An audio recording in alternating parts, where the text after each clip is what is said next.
네, 안녕하십니까. 스카 멘토링 이종만 소장입니다. 네, 이번 시간에는 그 서울대학교 2027학년도 학생부 종합전형 안내에 따른 간략한 설명을 좀 드리고자 합니다.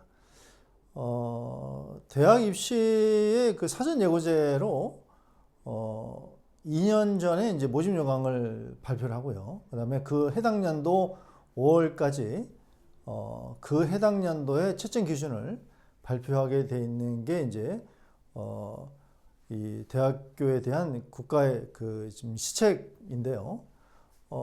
그래서 이제 그 4월 30일 날 서울대학교가 2027학년도 학생부 종합전형에 대한 구체적인 채점 방안과 그다음 방식, 선발 방식에 대해서 이제 그 발표를 했습니다. 지금 모든 대학들이 이제 계속해서 나오고 있는데요. 제가 이제 서울대학교를 기준으로 말씀드리는 것은 뭐 서울대학교가 기준화돼서 다른 대학들도 이제 파생되는 것도 크고요. 또 하나는 아시는 분들은 아시겠지만 제가 이제 대치동에서 학생부 종합전형에서 서울대학교를 가장 먼저 학생부 종합전형으로 좀 시작을 했다라는 어떤 의미적인 게 있기 때문에 실제로는 이제 제가 뭐 이런 말씀 드리면 그 좀 건방진 얘기인지 모르겠지만 저는 다른 대학보다 서울대학교 학생부 종합전형이 가장 쉽습니다. 사실이에요. 또 합격생도 더 많은 것도 사실이고요. 또 특히 일반보다 의대가 더 저는 뭐 전문이다 보니까 10년 연속 제가 이제 서울대학교 의대 면접 MMI 책을 좀 써서 이제 베스트셀러를 하는 것도 있지만요. 그만큼 서울대학교를 지원하는 친구들이 가장 많이 좀 저한테 와서 면접도 의뢰를 했고 또 이 컨설팅도 의뢰를 했기 때문에 좀 데이터가 가장 많은 대학이 또 서울대입니다. 그러다 보니까 실은 서울대가 저는 가장 편하고 실은 그 가장 머릿속에 많이 그 남아있는 것이 이 사실입니다. 그만큼 뭐 자신 있는 것도 사실이고요. 올해는 뭐 다른 것보다도 지금 그 학생부 종합전형의 채점 기준과 또 하나는 이제 면접에 대해서 발표를 했습니다. 죄송합니다. 자, 먼저 학생부 종합전형에 대한 채점 기준을 좀 먼저 좀 잠깐 말씀드리고 갈게요. 제가 뭐 건방진 말씀이지만 서울대학교를 제가 제일 잘 안다라는 말씀을 드렸었죠. 어머님들 퀴즈 하나 좀 내볼까요? 학생부 종합전형에서 성적에 대한 채점 기준이 어떻게 되는지 혹시 아시는 분 계십니까? 학생부 종합전형의 채점 기준, 즉 성적을 어떻게 그 정량평가하느냐 이런 거를 좀 여쭤보시면 뭐 몇 %입니다, 뭐 어디 나와 있습니다 이랬는데 실은 학생부 종합전형은요 정성평가가 원칙입니다. 그래서 정량평가가 나온 것은 대부분 학생부 교과 전형 위주의 채점 기준이고요. 학생부 종합전형은 채점 기준이 정량적으로 나오지는 않습니다. 다만 그 학교의 매뉴얼만 존재할 뿐입니다. 그러다 보니까 이제 그 부분에서 착각들을 좀 많이 합니다. 그래서 이렇게 발표를 하고 나면 학생부 종합전형에서는 반드시 어머님들께서 생각하실 것이 채점 기준이 아니고 채점 요소, 선발 요소가 뭔지를 체킹을 좀 해 보셔야 됩니다. 예를 들어서 이제 제가 그 불과 한 10년 전까지만 하더라도요, 서울대학교 학생부 종합전형 처음 시작할 때는요, 태권도 유단자들이 그 5번 항목이죠? 5번, 생활기록부 5번 항목에 자격증란이 있습니다. 자격증란에 태권도 유단자를 쓸 수 있었던 시절도 있었어요. 근데 그런 부분들은 이제 맨 처음에 그 우리 학부모님들이나 학교 선생님들이나 채점 기준을 몰랐었죠. 뭐 지금은 바뀌었지만요. 그다음부터 이제 간소화 조치 때문에 뭐 글자 수도 줄고, 그 다음에 반영이다, 또 미반영이다, 또 기재다, 미기재다, 여러 가지 그 원칙들이 좀 바뀌어 왔습니다. 하지만 바뀌지 않는 것은 서울대학교 자체 내의 채점 매뉴얼이겠죠. 자, 그렇다면 서울대학교가 지금 우리 그 어머님들 최근에 작년 입결들이 계속해서 지금 나오고 있습니다. 연세대학교 뭐 몇 점대부터 몇 점, 그 다음에 뭐 고려대학교 몇 점대보다 몇 점, 그죠? 많이 나오죠? 자, 근데요. 어머님도 거기서 이제 하나 좀 이렇게 눈여겨 한번 봐보세요. 제 말이 맞는지 안 맞는지. 그 서울대, 연고대 이렇게 그 커트라인, 학생부 종합전형 커트라인 점수들이 쫙 나오거든요. 그 커트라인 점수들을 한번 쫙 보면 평균적으로 서울대가 좀 낮다는 사실을 알 수 있습니다. 자, 그 부분에서 우리 어머님들 굉장히 이제 의아해하세요. 서울대가 왜 낮지?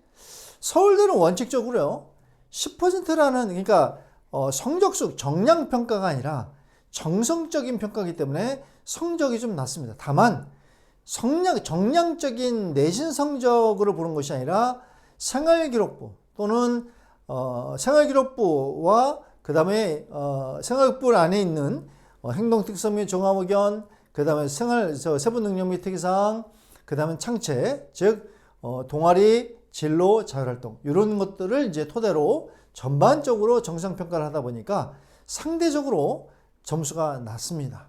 예, 그래서 저는 서울대학교는요 10% 내, 즉 다시 말해서 지금 2028학년도가 10%가 1등급으로 5등급제에서는 바뀌었죠. 그러니까 10% 내에만 들어가면 서울대를 지원할 수 있는 기회를 꼭 가져라라고 말씀드립니다. 자, 지금 9등급제에서 10%면요 11%가 2등급까지입니다. 그죠? 자, 그러니까 2점대 초반까지도 충분히 서울대학교를 넣을 수 있는 성적은 가능하다라고 볼 수 있습니다. 실제로 서울대학교 문과 같은 경우는 문이과 통합이 되면서 이과 친구들이 성적이 높다 보니까 문과 친구들이 상대적으로 낮습니다. 즉 자사고 같은 경우는 서울대학교 3점대도 합격을 하는 것이 현재 추세고요. 자, 그래서 서울대학교는요 첫 번째 성적에 대해서 크게 부담을 갖지 마라. 물론 성적이 안 좋으면 안 되겠지만 성적이 조금 처진다라고 해서 서울대를 포기하지는 마라. 다만 뭐가 있냐면요, 서울대를 쓴다는 것을 학교 내에서 이제 줄세우기를 하겠죠. 너는 서울대, 너는 연고대, 너는 서울대 1등은 서울대 의대, 2등은 서울대 전기 이런 식으로 쓰겠죠. 그죠? 왜냐면은 1등이 서울대 의대를 써야만 2등, 2, 3등이 그 밑에 등급이 이제 그 과를 선별해서 가니까요. 그죠? 자, 그런 것들이 이제 고등학교 내에서 이제 커트라인이 들어가다 보니까 그런 거에 대한 영향은 있어도 성적이 좀 낮다고 해서 서울대를 무조건 안 된다라고 이렇게 포기하지 마라. 실제로요, 서울대학교 의대도 1.6등급도 합격한 경우도 있고, 실제로 제가 몇 년 전에는 지방에 있는 대학에서 3점대로도 서울대학교를 일반고에서 합격한 경우도 있습니다. 그만큼 서울대는 성적보다는 나머지 생활기록부의 내용이 가장 중요하다는 거 꼭 명심하시고 준비를 하시면 좋겠어요. 근데요, 자, 이런 것들이 왜 가능하냐? 그럼 얼마만큼 공정하냐는 걸 봐야 돼요. 저는 그 컨설팅이 의뢰가 오면요, 또는 이게 설명회를 가도 생활기록부에 쓰고 뭐는 못 쓰고 뭐는 들어가고 뭐는 안 되고 저 이거보다도 서울대학교를 준비하시는 부모님들이면 그런 건 다 필요 없습니다. 뭐냐? 채점 기준이다. 오리지널 채점 기준이다. 채점 기준에서 뭘 먼저 보느냐? 예를 들어 드릴게요. 가장 큰 예. 자, 세부능력 특기사항에 500자가 있습니다. 그죠? 하나 예를 듭니다. 자, 500자에 월등히 내가 그 과목에, 또는 수학이면 수학, 영어의 그 과목에 대해서 잘 알고 있고, 그 다음에 그 부분에서 내가 주제 탐구를 아주 심오한 걸 했다라고 해서 500자를 그쪽으로 꽉꽉 누르는 분들이 있어요. 근데요, 채점 기준을 요번에 발표한 채점 기준을 보시면 세특에서는 학업 태도도 들어갑니다. 학업 태도에는 뭐가 또 들어가냐면요, 과목의 선택부터 들어가요. 예, 그러니까 태도 속에 내가 수업 시간에 얼마만큼 열심히 했고, 선생님과 눈을 마주치면서 얼마만큼 열심히 집중을 했고, 또 수업 준비는 어떻게 했고, 이런 것들도 평가 요소로 들어간다는 겁니다. 근데 그런 것이 하나도 없이 500자를 자기가 했던 것만 쓴다면 점수가 오히려 좀 깎일 수도 있겠죠. 자, 이렇게 단적인 제가 예를 하나를 또 들었습니다. 자, 그런 채점 기준으로 해서 하나하나 쌓여서 총점제로 가다 보니까 1000점 만점이거든요, 서울대는. 그래서 1000점 만점에서 만족을 좀 하는 점수들은 좀 점점 올라가겠죠? 자, 근데 이걸 누가 채점을 하느냐? 입학사정관님들이 채점을 하십니다. 자, 입학사정관은 두 가지가 있습니다. 자, 전문 입학사정관님이 계시고요. 계약직으로 이렇게 하시는 전문 입학사정관님이 계시고, 그 다음에 학과별 교수님들에서 위촉 입사정위원분들이 계십니다. 자, 그분들이 한 100여 명 되십니다. 자, 근데요, 일단 채점을, 생활기록부를 채점하시는 분들은 28분의 입사관님들이 채점을 하십니다. 나머지 위촉 입사정님들은 각 과별로의 어떤 적합도라든가 이런 부분에 대해서 또는 면접에서 이제 그 과별 교수님들이 위촉에 대해서 면접 평가를 하시게 되겠죠. 자, 그러면 학생기록부의 입학을 위한 채점 기준에서 28분이 어떻게 채점을 하냐면요. 자, 거기 2027학년도 면접, 학생부 종합전형에 그 매뉴얼에 나와 있는 걸 좀 유심히 보시면 거기 입학사정관님에 대한 것이 나와 있습니다. 자, 어떤 방식이냐면 중복 체킹을 합니다. 예를 들어서 이제 우리 이종만이라는 학생이 이제 예를 들어서 지원을 했다고 칠게요. 자, 그러면 먼저 세 분의 입사관님이 한 번 먼저 채점을 하십니다. 그 다음에 B라는 입사관님이 또 한 번 채점을 합니다. 동일한 학생 걸요. 자, 그러면 왜 동일한 선생님이 두 번을 하느냐? 자, 예를 들어서 A 선생님이 후한 선생님이 있어 있고 B 선생님이 B 입사관님이 좀 점수가 박한 선생님이 있을 수 있잖아요. 자, 그러면 A라는 입사관님과 B라는 입사관님이 점수를 가지고 세 번째 C라는 입사관님이 두 분이 채점한 걸 가지고 조정을 합니다. 갭이 커. 비슷하면 비슷한가 보다 하지만 아니 사람이라는 건 또 정확할 수는 없잖아요. 그죠? 사람의 감정이라는 것도 있고 또 개성이라는 것도 있으니까. 자, 우리 이 두 개가 너무 점수가 크네요. 자, C라는 입사관님이 이제 조정을 하시는 거예요. 예, 그래서 자, 조정을 하면서 요거 점수가 좀 이게 너무 갭이 큰데 너무 갭이 크면 공정하지 않으니까 공정하게 다시 하겠습니다 해서 이제 이렇게 C라는 입사관님이 하십니다. 자, 그러면 이제 한 명 걸 가지고 세 분이 봤죠? 자, 근데 이제 세 분이 봤다면 또 다른 세 분이 계세요. 자, 그분은 다른 거를 아니라 저 걸 또 한 번 보는 겁니다. 자, A라는 입사관님이 이제 D라는 입사관님이 제 걸 또 한 번 봐요. 그 다음에 E라는 입사관님이 제 걸 또 하나 봅니다. 그 다음에 이제 F라는 입사관님이 두 분 거를 또 점수가 갭이 있으면 세 번째 이제 입사관님이 보시면서 채점의 공정성이 얼마만큼 갭이 크냐 작으냐, 즉 얼마만큼 고르게 성적이 올바르게 됐느냐를 이제 점검을 하십니다.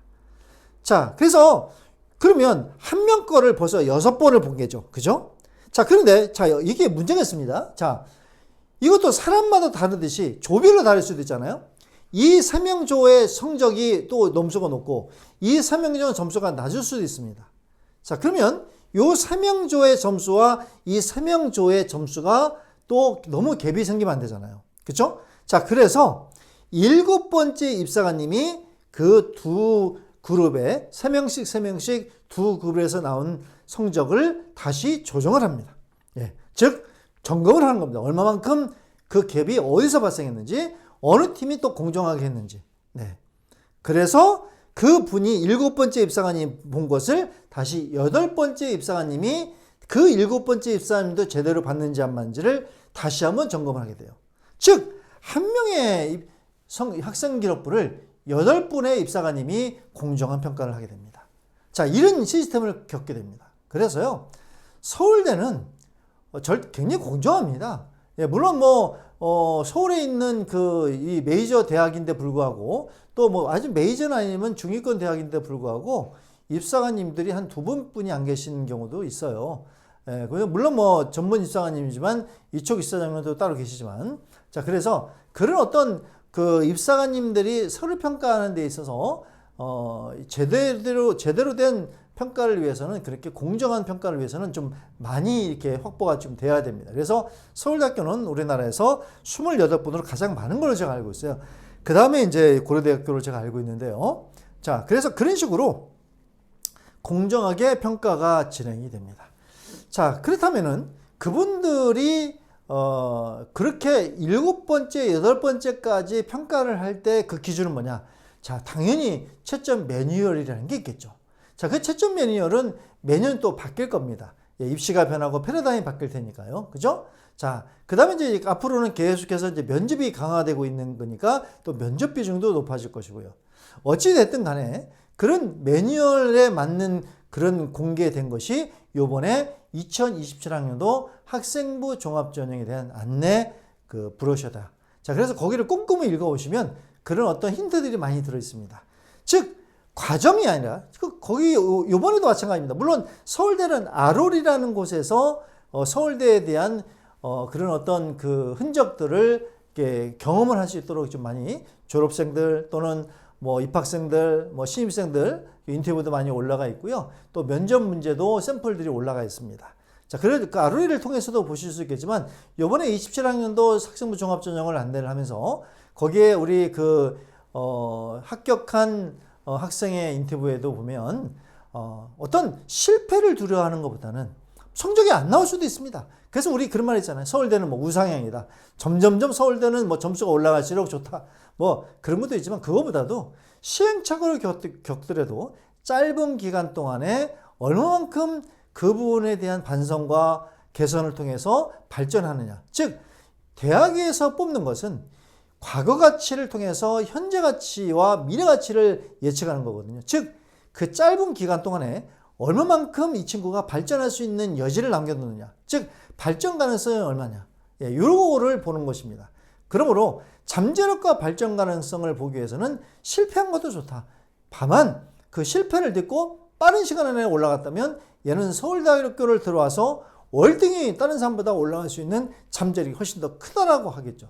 그래서 전체적인 점수보다도 우리 친구가 그 과정 속에서 얼마만큼 스펙타클하게 그 절망을 딛고 일어나서 우뚝 설 수 있느냐라는 과정을 보여줄 수 있다면 높은 점수를 받을 수 있고 서울대를 공략할 수 있을 겁니다. 그래서 아마 서울대학교가 점수가 다른 대학에 비해서 좀 낮아도 합격하는 이유겠죠. 서울대학교는 어머님들 그 지역균형 말고는 일반 전형에서는 서울대학교는 수능 최저가 없습니다. 그만큼 서울대학교가 수능이 없는 만큼 나머지 장치에서 훨씬 더 엄밀하게 보겠죠. 그것이 면접이 됩니다. 그래서 이번 2027학년도 학생부 종합전형에 대한 안내에는 서류에 대한 평가 기준과 그 다음에 면접에 대해서 자세하게 안내가 되어 있고 이거에 대한 그 경험자들의 경험담도 담겨 있으니까요. 자세하게 한번 꼼꼼하게 또 읽어보시고 희망을 좀 가지시길 바랍니다. 절대 서울대는요. 넘사벽은 아닙니다. 아까도 말씀드렸지만 제가 이제까지 컨설팅을 하면서 장담처럼 좀 말씀드릴 수 있습니다. 전혀 서울대학교를 생각하지 않고 왔다가 서울대를 써서 합격한 친구들이 여럿 있습니다. 아마 이 유튜브도 그 친구가 볼 수 있을지도 모르겠지만요.